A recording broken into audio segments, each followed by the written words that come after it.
beings have their own origin stories. Each one's different. Of the 39 tribes in Oklahoma today, each one has their own origin story, their own language, their own form of government. They were all spread all over North America. So that's kind of what we're going to see. We're going to watch a chronological journey through time for this part of the world. So we're going to go first to this origin theater. We're going to watch 4 origin stories, 4 of these that are from the 39 tribes. So come on in here, and you can sit anywhere. There's even some rocks for you to sit. And we'll just leave where we came in. Oh my God.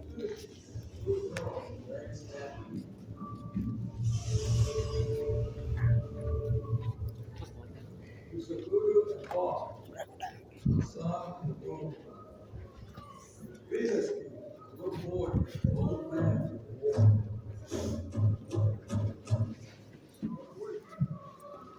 Children were placed on earth. No, I trust you. This is how the planets were created. Natural order. The stars always shine brightly with ancient Eden. Anyway, good on.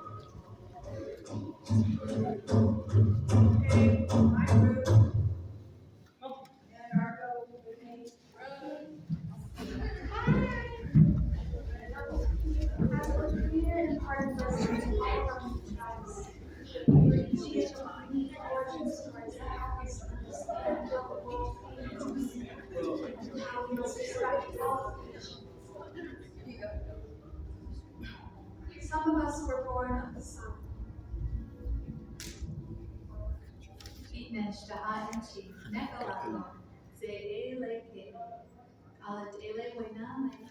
Soya, Yujiha, children of the sun. We are obliged in our cyclical endeavors to acknowledge the need of place and emergence. Once there was nothing, and all the creatures gathered together and made a song, and only then was there substance and light. This light, illuminating the straining backs of the origin creatures, hard at work, delivering the song, our existence. The first to oblige this attempt was the beaver, and then the fish hawk. But it was to be the humble crayfish who first descended and brought forth the earth, dark and trembling from the depths.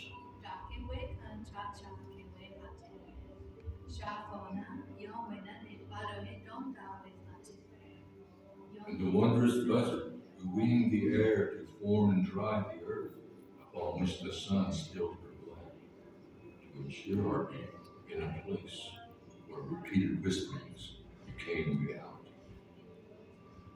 A place for the creatures to rise from the blood, to sing in the light of the moon, and to dance in the warmth of the sun. It is from the blood of the sun that we rise daily and ascend the hill as children of the sun.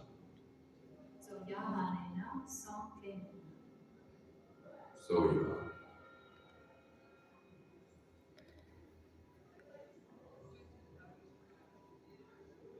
Our origin stories give meaning and structure to our lives. These stories are always with us. They instruct us on our place within the natural world and how we must value and cherish one another. Some emerged from the earth.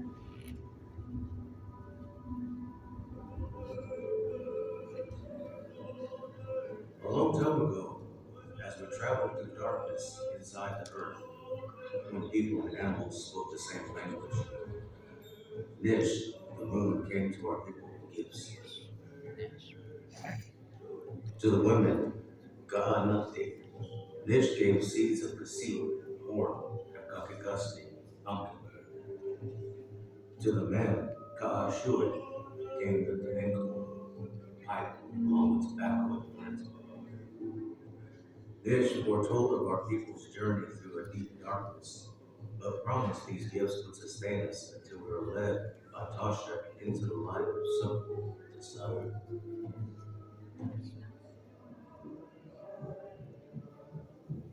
They sent Tasha, the wolf, to help guide us, and gave our Kadi, our chiefs, the drum and song so our people would follow.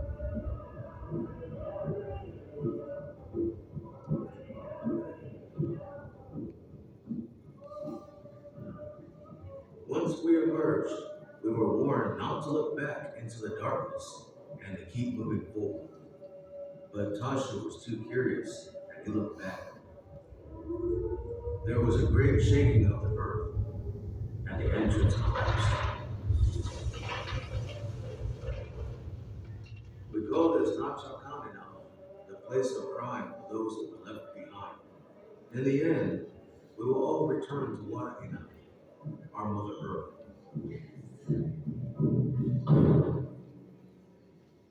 Our tribes receive knowledge from the stars, animals, plants, waters, and the earth.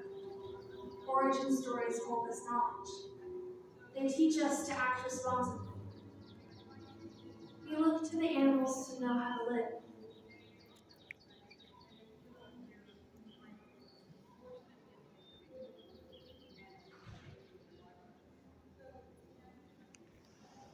Ahu, in the beginning, Wakanda, God, created the clan relatives the Open Missouri people follow to this day. From rushing water, Monto burst upon the earth. Arrogant and strong, he led his clan upon the shores of fresh water. They seemed always giants and follow, ready to attack the strangers. But always Dogi, halt! We are alone and will not hurt you. Join us, we have prepared a meal for you. They traveled and came upon the Elk clan. Frightened by their strange antlers, they rushed to attack. The Humadoge bugled. Stop! Do not be afraid. Join us. We will feast and dance.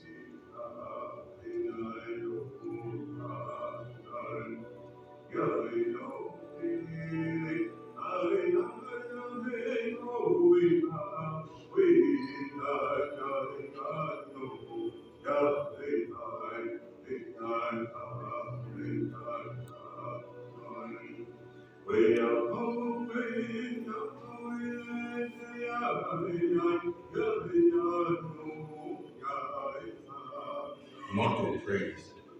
Walk on, we are here. We call upon you to teach us how to live. Walk on, it says. The days ahead will be hard, and you will help each other always. You will use this pipe to keep peace among you. They traveled together and came upon a village where the clans of buffalo, owl, pigeon, and snake lived together. Chekadoge greets the new relatives. He offers their pipe to Monto. Monto refuses. Chekadoge explains, Wakanda talks together. In peace we will live and thrive as one tribe forever.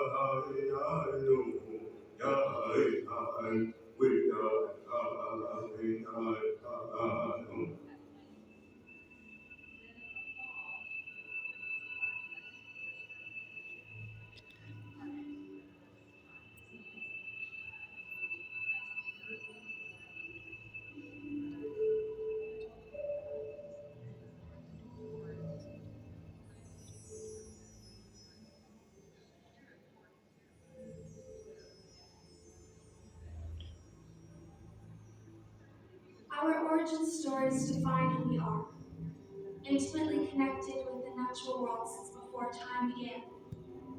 We look to our stories to understand our relationships to all beings and how to live. Some of us floated down from the stars. Noah, in the beginning, there was only Didawa, the Great Spirit. His realm was shrouded in darkness, where nothingness prevailed. Over time, he made the world as we know it today. To bring light, did Allah fill the firmament with stars. Who did it? The star beings were assigned a role in creation. As the mother of all things, Supiditaka, the evening star, was given a garden in the heavens and 4 helpers: thunder, lightning, cloud, and rain. Together they formed the earth in a sacred manner, created plants as the sacred living covering of Mother Earth, made her waters sweet, sprinkled seeds across the land, and released animals onto the earth. Life on earth, please be known. Then came time to create Amitabha, the tribe. Supiditaka, Upidiguchu, evening star and morning star, gave birth to Tsuduki, a little girl, remained standing.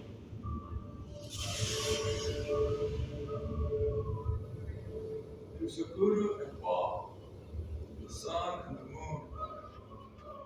Vedaski, a little boy, a clothed man, born. The children were placed on earth on the banks of Itzkai, the Lut River. This is how the Pawnee were created in the natural order of things.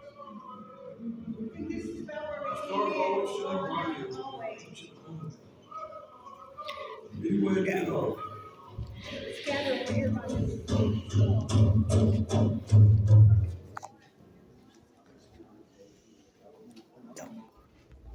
Did anybody notice anything about the creation stories or have any questions? They all seem in a way similar, but they have differences.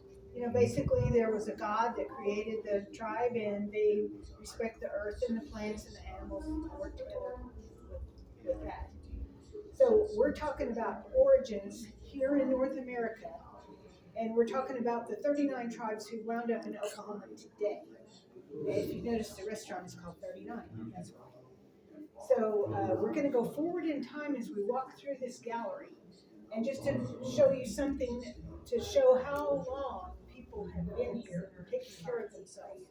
This is an actual bison skull, but it's representative of an ancient one that was found here in Oklahoma. Harper County is up near the Panhandle, like this is Oklahoma, the Panhandle. It's the county right after the Panhandle. So this was on private land where there were cattle, and some people that owned the land found these bones and thought they were cow bones, but they had some archaeologists come out there and determine that they were actually bison, and they started excavating, and there were actually 3 layers of different kills of bison, and this one that this represents was found on that bottom layer, and it was determined to be between 10 and 15,000 years old. So people were hunting without horses. They didn't have the horses yet that long ago. So they would have had to work as a group, and then there's kind of an arroyo there, a closed canyon thing that they could drive them into, and then kill them. A large group of people killed a large group of bison. The significance of this one on that bottom layer was this painting. So this represents what the real one looks like. And if you ever want to see the real one, you can go to Norman, to the Sam Noble Museum. It's there. It's in pieces. But the significance is, it's the oldest painted object ever found in North America. It was found right here in Oklahoma, near our Panhandle. So I think that's pretty cool. It's called the Cooper Bison Site.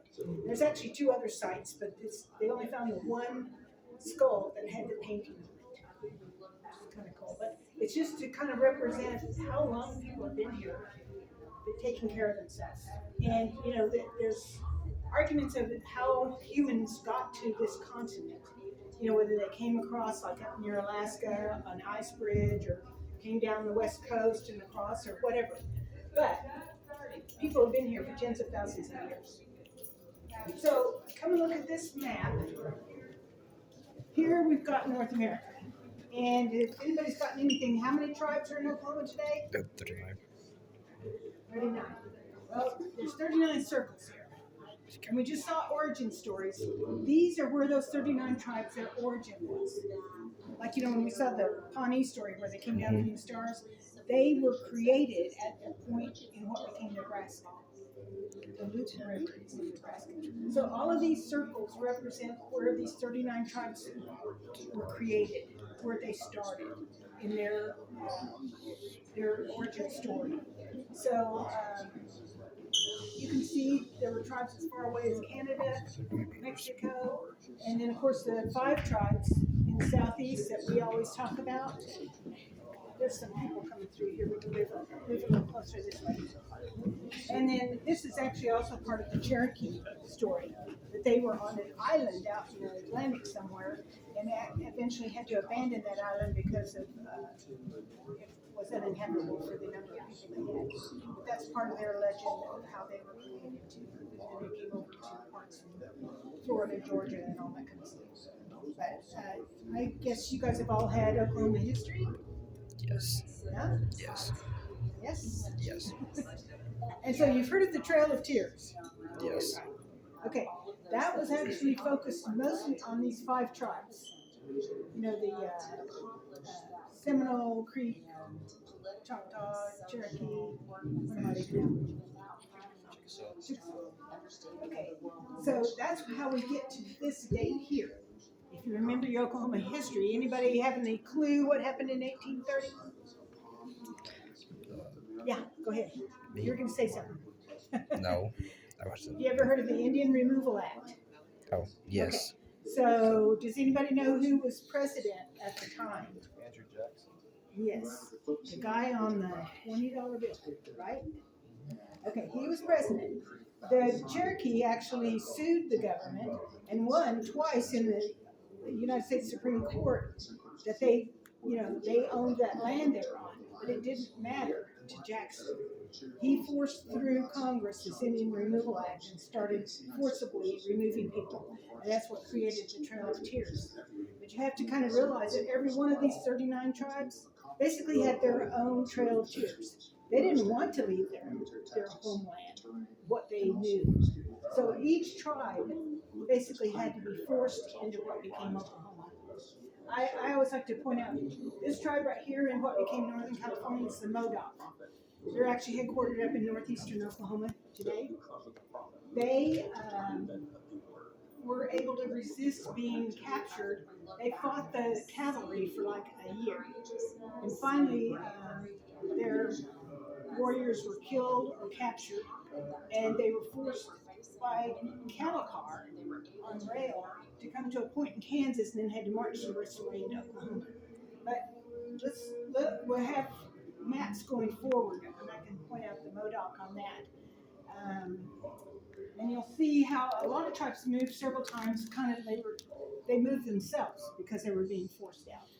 But the Trail of Tears, they were actually forcibly removed.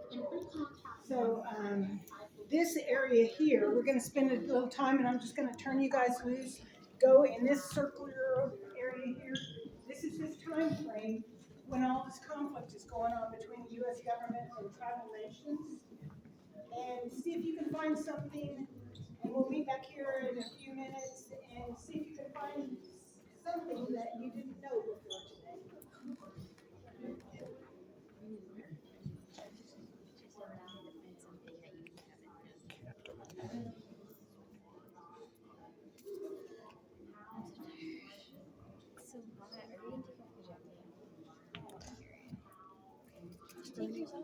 I'm burning up right now.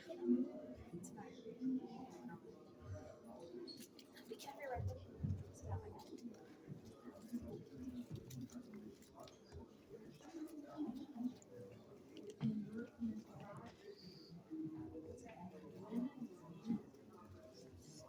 Oh, sorry.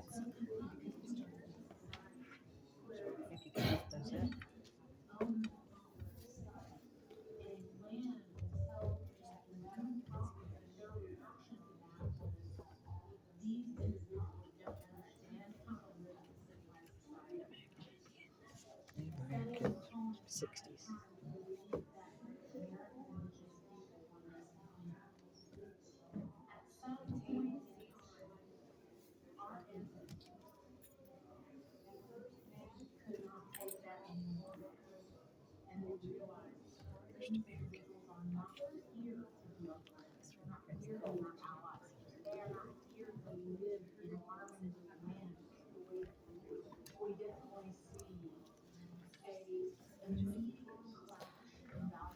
Mr. Jones, meet at this, North American map.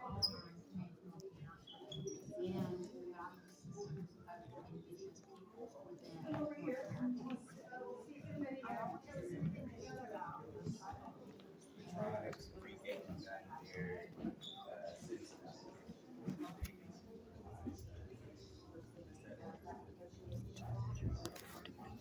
Okay, did anybody find anything up there they didn't know before?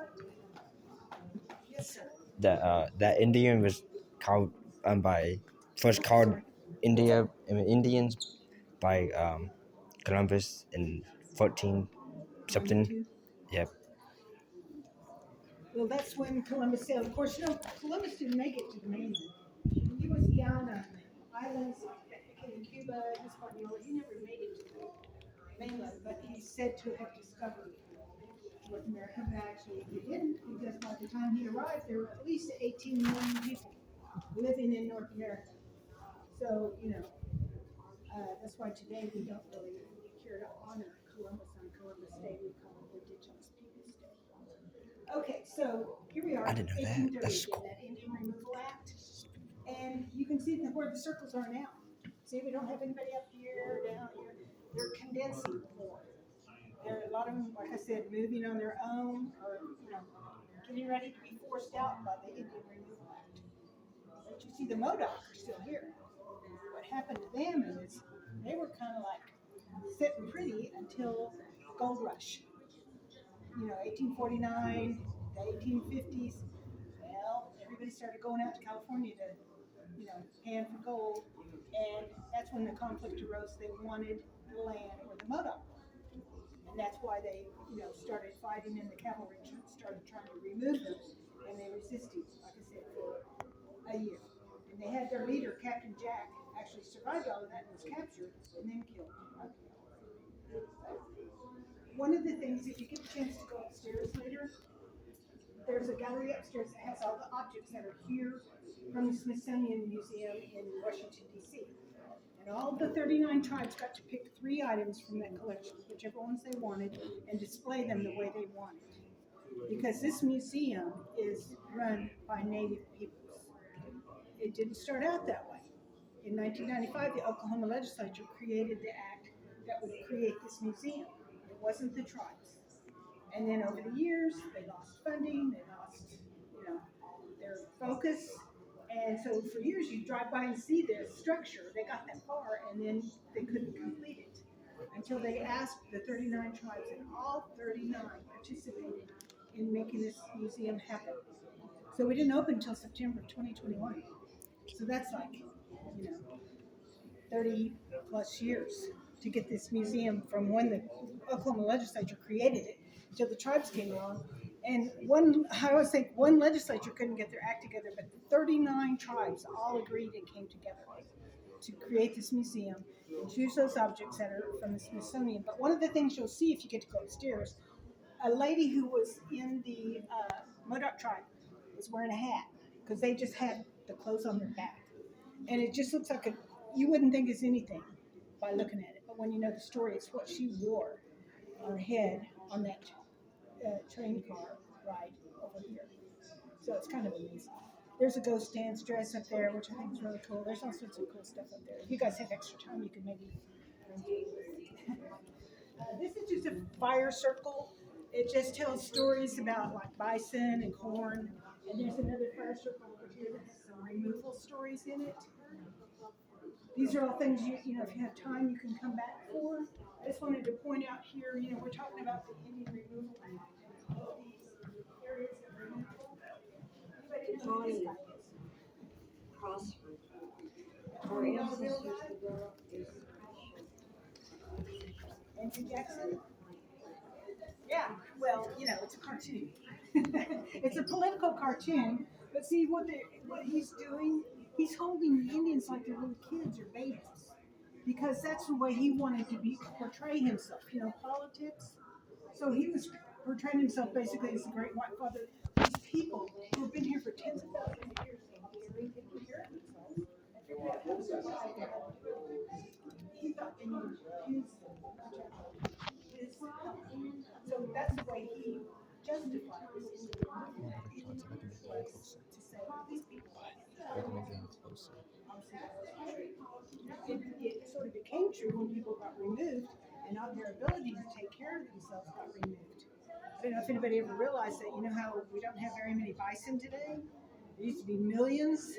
It was the government's policy to try to wipe them out. The reason being it would cripple the native people's ability to take care of themselves. Because most tribes, anywhere east of the west of the Mississippi, basically relied heavily on bison for food and shelter and everything else. So we're going to go in here and we're going to see some removal stories. There's places to sit around in here, and it's on a loop like that other video where we'll leave when we get back to where we came in. My great grandmother ordered white buffalo woman into the water. So she This wanted is Dr. Mann. She's on the board of the museum here. She's Cheyenne, and she's telling about her two great grandmothers. the killing of a pony herd was absolutely devastating. Upwards of 600, nearly 700 ponies comprised the Cheyenne pony herd. But Custer ordered his men to kill all of those horses. The one thing that is remarkable about White Buffalo Woman, who's called Homa Oysta or Homa Oysta, was that from 1864 until she died in 1938. She never went to sleep without her moccasins on her feet for fear that she would have to flee another Sand Creek or another Washita. Native American people were not expected to survive this moment. We stood in the way of progress, and as such, because we were such obstacles, we had to be relegated someplace. We're supposed to be free people. We don't need to be told what land we need to get. We don't need to be told where to go. The sheer dehumanization that has to occur to treat human beings that way is unfathomable. My dad's name was Watson Matlow. His Apache name was Himbite Nantoishi. He was a prisoner of war. He was born in captivity in St. Augustine. He came here to Oklahoma in 1894. Well, the Apache people came from, Chiricahua people come from southeastern Arizona. They were peaceful people. They were nomadic, but settlers, the ranchers, and the white people mainly came in and they all decided they wanted to claim it. They never asked the Apaches anything about it. They just started taking whatever they could. And the Apaches, they wanted to fight and get their land back. And they fought everybody that was in their way.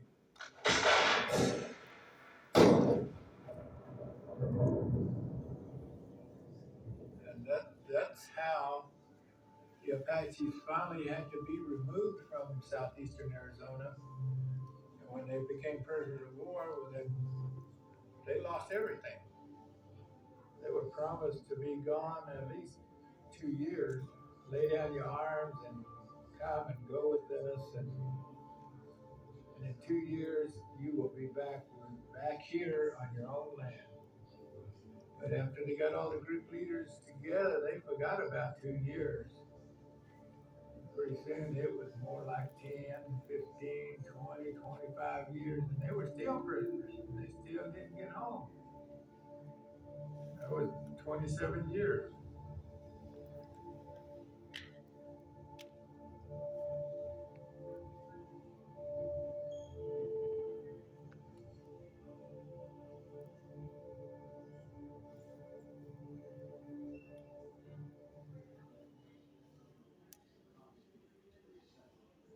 we have to realize how much trauma and displacement took place during that short development period of what we are now calling the United And they States. thought the Indian people were devils or animals. We didn't know nothing. The loss of land, the loss of culture, the loss of language, the loss of identity. All of that loss created an intergenerational PTSD. Baby, no, just baby. I was raised by my Greek grandmother. She would take me in her arms and then she would begin to rock me. And she would begin to sing this lullaby. Baby, no, just baby, no, just baby, no, just. Of course, baby was in English, and no just means sleep. My grandmother, she told me that her grandmother was on the Trail of Tears, and when I was probably in my teens, Grandma told me a story that how that song came about. And she said that when they were marching us over, that when nighttime fell, that they would put the Creeks in a tight circle, and that they would start moving the howitzers to surround them, and that the soldiers were setting a camp, and that at a certain point in the evening, they began to play this one bugle tune. And all of that hustle and bustle and the yelling of the soldiers, it scared our children. And Grandma said that the mothers would pick up the children, and when they heard that tune, they began to sing Baby Noches. I started researching, and I got on the U.S. Cavalry website, and they had a whole list of bugle commands. They had one called Retreat, and I played that Retreat and the bugle tune. Oh, oh, oh, oh. I could just hear Grandma. Baby, no, just baby, no, just. And where they have that, maybe that little Grandma would sing. Baby G, no, just baby G means little baby. Baby G, no, just. And she would sing to sleep. And I thought, wow, Grandma was right. And I thought the resiliency of our Creek mamas to take a war bugle tune and to convert it to a children's lullaby just astounded me.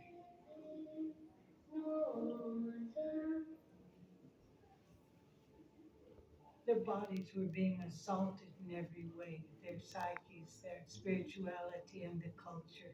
All the Indian children had to go to a Bible class. They took the kids from the parents without asking, and a lot of the grandmothers would hide the children underneath their skirts. The way they had to think about us as being less than human to enact that kind of violence.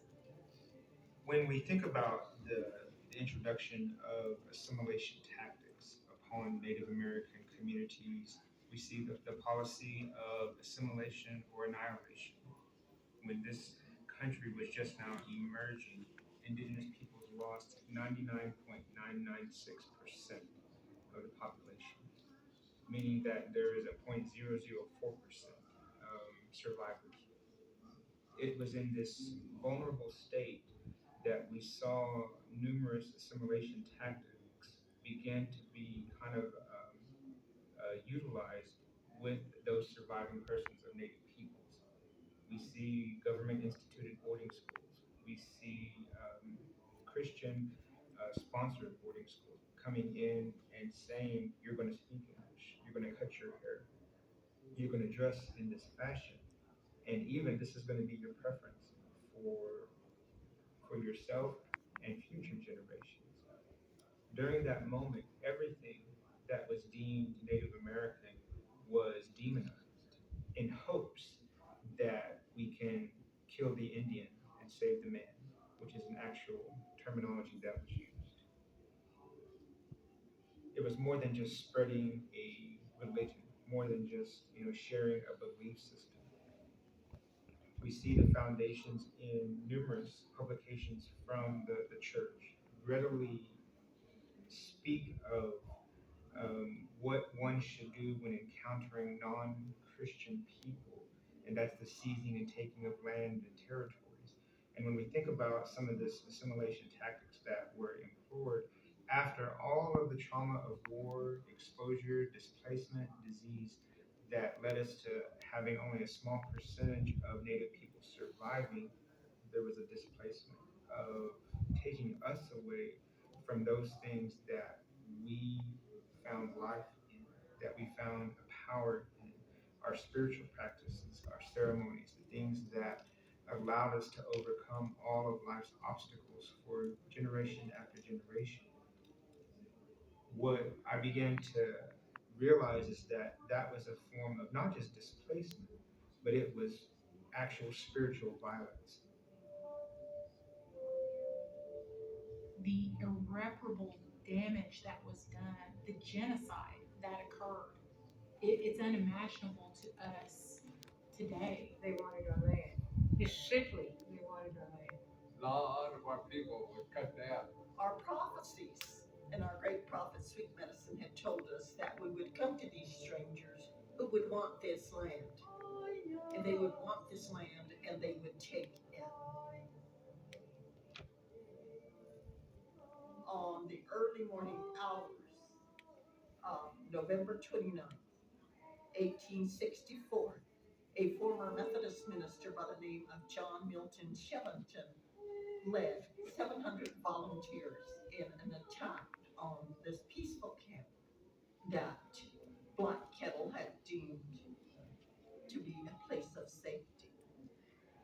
The massacre of Sand Creek and the band of Black Kettle and a few Arapaho bands that were kept close was attacked.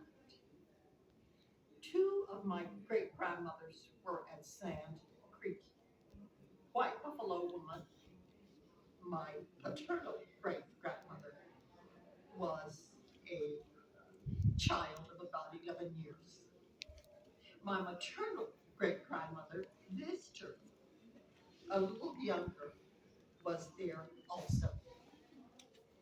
When the massacre was over, 137 Cheyenne lay dead. Most of them, over 100 of them, women and children. The 3rd Colorado Cavalry took human trophies of war, scalps, fetuses that were cut from the wombs of their mothers, fingers, genitalia that were used as headbands or tobacco pouches in a very grisly march back into Denver City, as it was called,